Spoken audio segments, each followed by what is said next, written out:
Assalamu alaikum, my dear students. Hope you are doing great. So, dear students, a warm welcome to all of you on our Genius Academy digital platform. Dear students, अभी जो हम start करने वाले हैं online जो हम start करने वाले हैं वो है हमारा जो मेन एक चैप्टर 11th की फिजिक्स से हमने लिया है, that is work power and energy. So my dear students, work power energy एक इंपॉर्टेंट टॉपिक है, एक इंपॉर्टेंट चैप्टर है. बेसिकली वर्क पावर एनर्जी एक कंक्लूजन है. जैसा कि आप जानते हैं अभी तक हमने काइनेमैटिक्स में काइनेमैटिक्स, लॉज ऑफ मोशन और साथ साथ में फ्रिक्शन को पढ़ा. और ये जो वर्क पावर एनर्जीज में जितने भी हमारे पास न्यूमेरिकल्स हैं उनको हम उनकी मदद से सॉल्व कर सकते हैं, लेकिन वो एक टाइम कंज्यूमिंग प्रोसेस है, एक निचोड़ है. तो अगर माना जाए कि जो वर्क पावर एनर्जी एक निचोड़ है इन तीन चीजों का, काइनेमैटिक्स का, न्यूटन्स लॉज ऑफ मोशन का और साथ साथ में जो फ्रिक्शन है, उन तीनों का निचोड़ हम वर्क पावर एनर्जी में देखते हैं. यानी वर्क पावर एनर्जी की मदद से हम बहुत आसानी से वो चीजें हल कर सकते हैं जो बहुत टेक्निकली, जो बहुत वहां पर हमें मुश्किलात हो जाएंगी, मुश्किल हो जाएगा, उनको हम यहां आराम से सॉल्व कर सकते हैं. तो माय डियर स्टूडेंट्स, तो हम वर्क पावर एनर्जी को उठा रहे हैं और ये जो वर्क पावर एनर्जी है इसको कॉन्सेप्ट के साथ साथ आप देखिए हमारा कंटेंट और हमारा मटेरियल बहुत ही ज्यादा मेहनत करके मैंने बनाया है इस टॉपिक को, इस चैप्टर को, वर्क पावर एंड एनर्जी को. तो ये हम इंशाल्लाह ऑनलाइन पूरा कंप्लीट करेंगे. तो बेसिक से स्टार्ट करते हैं. वर्क पावर एनर्जी को हम पहले स्टार्ट करते हैं, वर्क पावर एनर्जी को. और सबसे पहले वर्क पावर एनर्जी को अगर देखा जाए तो वर्क पावर एनर्जी को अगर देखा जाए तो वर्क पावर एंड एनर्जी आपस में इंटरकनेक्टेड है. वर्क, एनर्जी एंड पावर तीनों आपस में इंटर रिलेटेड है.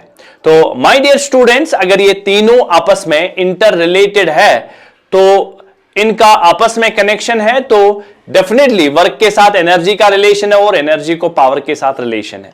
तो पहले हम डिस्कस करेंगे कि जो हमारे पास, सबसे पहले हम डिफाइन करेंगे हमारे पास वर्क क्या होती है, उस वर्क को हम डिफाइन करेंगे. ये मैंने लिख दिया वर्क. वर्क को हम पहले डिफाइन करेंगे, वर्क क्या है और वर्क क्या है, और वर्क का जो हमारे पास जो वर्क की डेफिनेशन है वो क्या है. सो वर्क क्या है? वर्क आज तक आप लोगों ने सुना है, when force is applied on a body and a displacement takes place, जो बुक्स ने भी लिखा है, लेकिन मैं इसको थोड़ा इलॉबरेट करके डेफिनेशन बनाता हूं वर्क क्या है. तो पहले अगर मैं वर्क को देखूं, वर्क क्या है? Work is said to be done. पहले मैं यहां नोट करूंगा, work is said to be done. Work is said to be done. Said to be done by a force, done by a force. Work is said to be done by a force when point of application, when point of application, when point of application. यहां पर मैं point of application को थोड़ा दूसरे colour से लिखता हूं क्योंकि एक इंपॉर्टेंट चीज है. Point of application, point of application of force, point of application of force, point of application of force, point of application of force produces some displacement, produces displacement. बहुत इंपॉर्टेंट डेफिनेशन है ये. Sir अभी तक तो हमने जो आज तक वर्क की जो डेफिनेशन पढ़ी है, work is said to be done when force is applied and displacement takes place in the displacement takes place in the direction of the force applied. But what is the fun of this point of application? That is actually जो my dear student जो definition है वो यही है. Work is said to be done when a force, by a force when point of application of force produces some displacement. This is very important है और इसीलिए मैंने पॉइंट ऑफ एप्लीकेशन को अंडरलाइन किया। अब खास बात क्या है हमारी किताबों में और हमारी जो डिफिनेशन है इसमें खास बात क्या है, क्योंकि आप जीनियस के स्टूडेंट्स हो तो हमारी डिफिनेशन भी जीनियस की तरह ही होनी चाहिए। और बहुत सारे स्टूडेंट्स कंफ्यूज हो गए होंगे, लेकिन इसको मैं पूरी तरह से इलॉबरेट करूंगा। पॉइंट ऑफ एप्लीकेशन सर ने क्यों लिखा, अभी हम उससे पहले कि मैं इस चीज को इलॉबरेट करूं, मैं आपको एक सिंपल क्वेश्चन बोलता हूं। तब तक जब तक मैं इसको कंटिन्यू करूं आप मुझे इसका आंसर जरूर बताइएगा। मान लो हमारे पास एक सरफेस है और इस सरफेस पर हमारे पास एक बंदा बैठा ये है और एक बंदा यहां से चल रहा है, ये रन कर रहा है, यहां ये वॉक कर रहा है।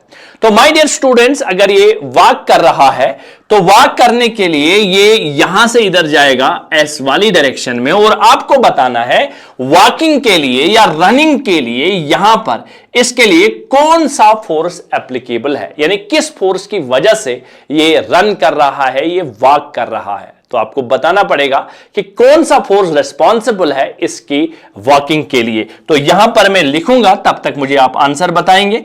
Which force is responsible for, which force is responsible for walking, responsible for walking. अब सर ये क्यों लिखा रेस्पॉन्सिबल फॉर वॉकिंग या रेस्पॉन्सिबल फॉर रनिंग, ये क्यों लिखा?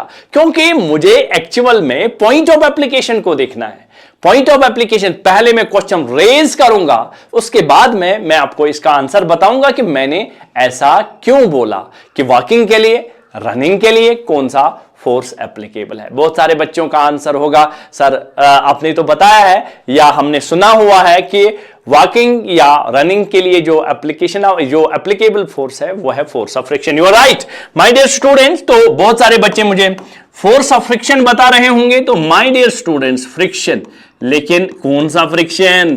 क्या ये रोलिंग फ्रिक्शन है, क्या ये काइनेटिक फ्रिक्शन है, कौन सा वाला फ्रिक्शन? ये आप मुझे तब तक आंसर करेंगे। तो फिलहाल work is said to be done by force when point of application of force produces displacement. So जो वर्क है हमारे पास W जो है हमारे पास, अगर हम वर्क लिखना चाहें तो W जो हम लिखते आए हैं W is equal F dot S, और इसी को हम डॉट प्रोडक्ट बोलते हैं। फिलहाल ये जो आप लोगों ने पढ़ा होगा, जो नीट के बच्चे होंगे उन्होंने ये चीज पढ़ी होगी, तो ये F डॉट S है। तो सबसे इंपॉर्टेंट पहली चीज, वर्क तब होता है जब work is said to be done force या when point of application of force produces displacement, और वर्क को हम लिखते हैं F dot S, it is a dot product और स्केलर प्रोडक्ट। नाउ वर्क के ऊपर हम फिर से आते हैं, लेकिन पहले मैं आपको एक छोटा क्वेश्चन बोलता हूं कि यूनिट ऑफ वर्क क्या है, वर्क का यूनिट क्या है। तो पहले वर्क बताया, अब वर्क का यूनिट बताना है। तो मोस्ट ऑफ द टाइम जो वर्क का हम यूनिट लिखते हैं एसआई सिस्टम में अगर बात की जाए तो माय डियर स्टूडेंट्स, जो वर्क का यूनिट है, और यूनिट की अगर बात की जाए, वर्क का जो यूनिट है, अगर हम यूनिट की बात करेंगे तो वर्क का यूनिट आप लोग क्या बोलते हैं? आप बोलते हैं जूल। ये लो, ये वर्क का यूनिट है जूल, और ये किसमें है? एसआई में। लेकिन माय डियर स्टूडेंट्स, थोड़ा मैं और एक आपकी नॉलेज को इंप्रूव करना चाहता हूं। यूनिट जो है दो तरह के होते हैं, वर्क के यूनिट दो तरह के होते हैं। एक हमारा यूनिट है उसको हम बोलते हैं, एक जो हमारा यूनिट है उसको हम बोलते हैं एब्सोल्यूट यूनिट, यानी एब्सोल्यूट यूनिट। एक यूनिट जो है उसको हम बोलते हैं एब्सोल्यूट यूनिट। एब्सोल्यूट यूनिट एक यूनिट होता है एब्सोल्यूट यूनिट, और साथ साथ में जो दूसरा यूनिट होता है my dear students, that is basically gravitational unit. यानी एक एब्सोल्यूट यूनिट है और दूसरा हमारे पास है ग्रेविटेशनल यूनिट। दूसरा हमारे पास है ग्रेविटेशनल यूनिट।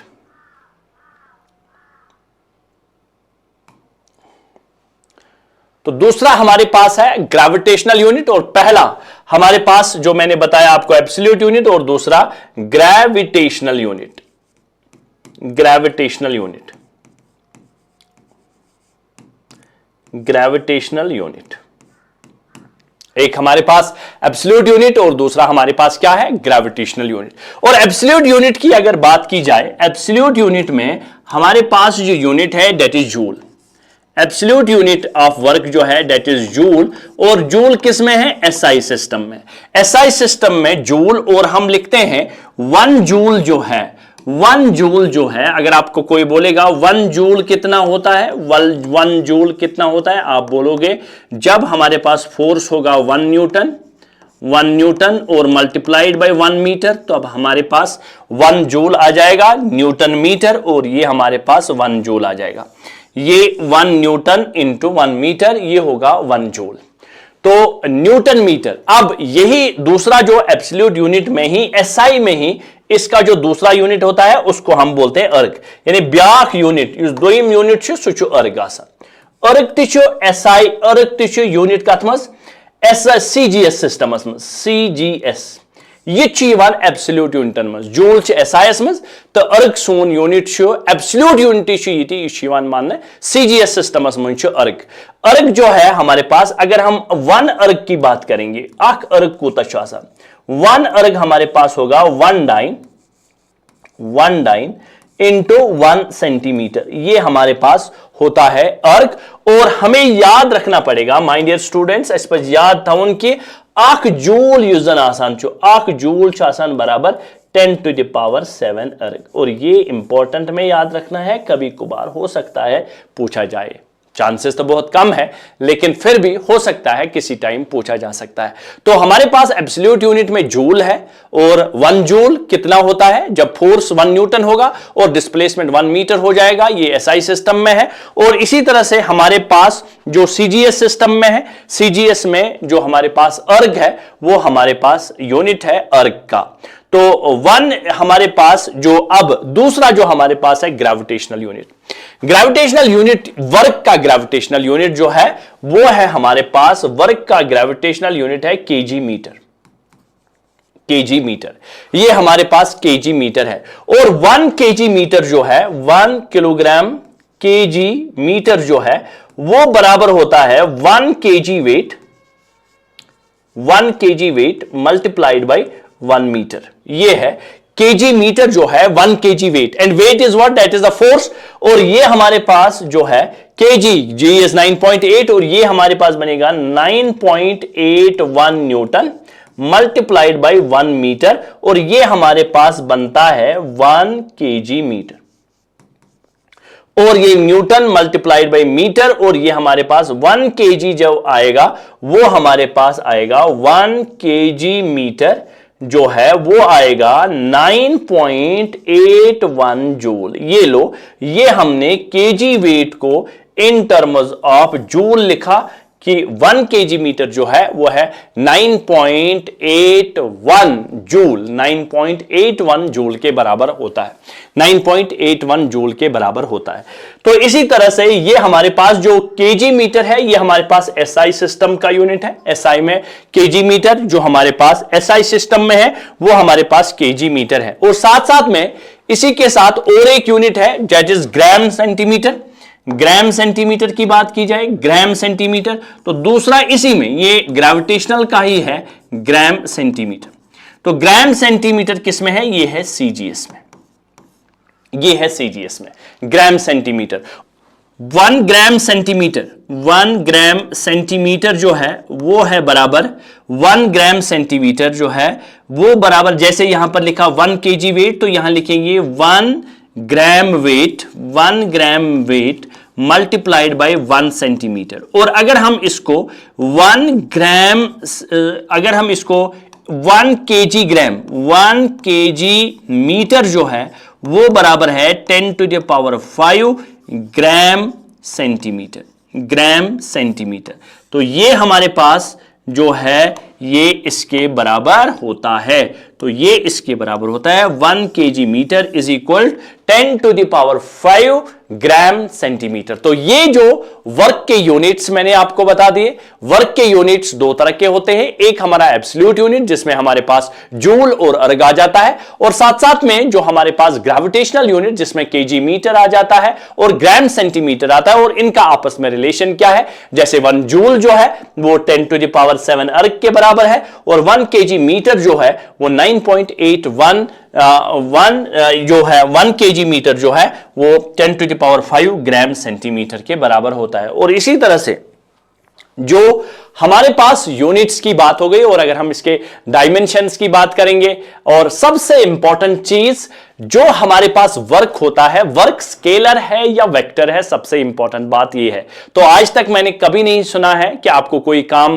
किसी डायरेक्शन में करना है तो ये डायरेक्शन में नहीं है, तो इसकी कोई डायरेक्शन नहीं होती है। तो बेसिकली जो हमारे पास वर्क है, वर्क जो हमारे पास है, work is a scalar quantity. तो ये इंपॉर्टेंट बात है, वर्क जो है, वर्क हमारे पास है, work is a scalar quantity, work is a scalar quantity, work is a scalar quantity. और साथ साथ में अगर ये बताया जाए कि हमारे पास जो वर्क है, तो वर्क के अगर हम डायमेंशंस की बात करेंगे तो डायमेंशंस में हमारे पास फोर्स इंटू डिस्प्लेसमेंट आ जाएगा।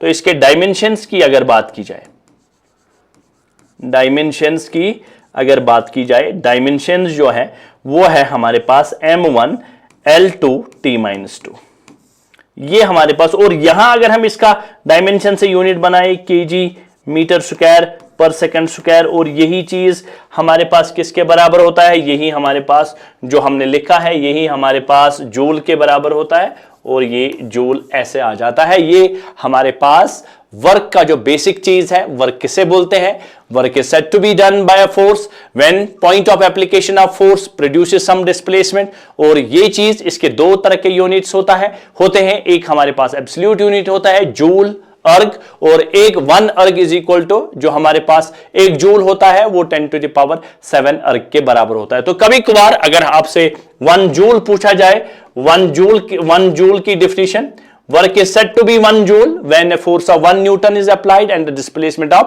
1 meter takes place। तो यहां पर मैं नोट करके रखता हूं क्योंकि मैंने अपने स्टूडेंट्स को बताया है 1 joule, work is said to be 1 joule, work is said to be 1 joule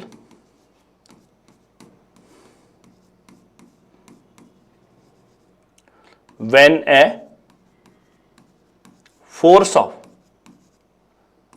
1 Newton is applied and a displacement of 1 meter takes place, 1 meter takes place। ये है डेफिनेशन ऑफ 1 जूल की, ठीक है। तो ये बेसिक इंट्रोडक्शन है हमारे पास work का। और यहां पर मैंने आपको अभी जो क्वेश्चन बताया था वो क्वेश्चन क्या था कि इस बंदे के लिए कौन सा फोर्स एप्लीकेबल है रन करने के लिए, वॉक करने के लिए, और बहुत सारे बच्चों का आंसर होगा कि फ्रिक्शन। लेकिन माय डियर स्टूडेंट्स, अकेले फ्रिक्शन का काम नहीं है, ये एक्चुअल में जो इसको रन कराता है वो है हमारे पास स्टैटिक फ्रिक्शन। तो जो इसको रन कराता है वो है स्टैटिक फ्रिक्शन, जो इसको रन कराता है वो है स्टैटिक फ्रिक्शन। तो यहां पर जो स्टैटिक फ्रिक्शन है वही काम वाला है कि स्टैटिक फ्रिक्शन जो है वही इसको रन कराता है। फ्रिक्शन और कौन सा, static friction, static friction, static friction is responsible for. तो ये याद रखिए, जब भी कोई पर्सन किसी सरफेस पर चलता है, या तो वो कैसे चलता है, क्या वो इस सरफेस पर क्या वो चिपक के चलता है, क्या वो चिपक के चलते हैं या रगड़ के चलता है। अब मुझे बताओ जी चीज, या पकी नफर खाखड़े, या पकी, जैसे मेरे हाथ को देख लीजिए, ये ऐसे चिपक के चलता है, ऐसे। इस दोनों केसेस में चाहे ये जो है ये चिपक के चलता है, और इसके लिए जो रिस्पॉन्सिबल है वो हमारे पास कौन सा फोर्स रिस्पॉन्सिबल है, वो है स्टैटिक फ्रिक्शन। तो स्टैटिक फ्रिक्शन, हम एक्शन करते हैं, अर्थ के ऊपर एक्शन करते हैं, तो एज अ रिएक्शन हमें फोर्स मिलता है। तो यहां पर स्टैटिक फ्रिक्शन रिस्पॉन्सिबल है। और स्टैटिक फ्रिक्शन अगर हमारे पास रिस्पॉन्सिबल है तो यहां पर जो एफएस मैक्स होगा, मैक्सिमम स्टैटिक फ्रिक्शन, और इसमें मैक्सिमम एक्सेलरेशन आ जाएगी, मैक्सिमम एक्सेलरेशन आ जाएगी। तो ये मैंने आपसे पूछा था कि हमेशा याद रखना है। अब ये क्वेश्चन मैंने इसलिए पूछा था क्योंकि पॉइंट ऑफ एप्लीकेशन की बात हो रही थी। ये क्वेश्चन मैंने इसलिए पूछा था क्योंकि पॉइंट ऑफ एप्लीकेशन की बात हो रही थी। पॉइंट ऑफ एप्लीकेशन क्या चीज है, और स्टिल मैंने आपको पॉइंट ऑफ एप्लीकेशन के बारे में कुछ नहीं बोला। अभी क्वेश्चन ये है। उसके बाद में अगर मैं आपको बोलूं इस स्टैटिक फ्रिक्शन की वजह से, ये जो क्वेश्चन है इसका आंसर आप मुझे बताएंगे, तो ये जो स्टैटिक फ्रिक्शन है, work done by static friction कितना होगा? अगर डिस्प्लेसमेंट एस है तो work done by static friction बोल दीजिए, work done by static friction कितना होगा? ये क्वेश्चन आपको मुझे बताना पड़ेगा। How much is the work done by static friction? Work done by static friction, work done by static friction, work done by static friction.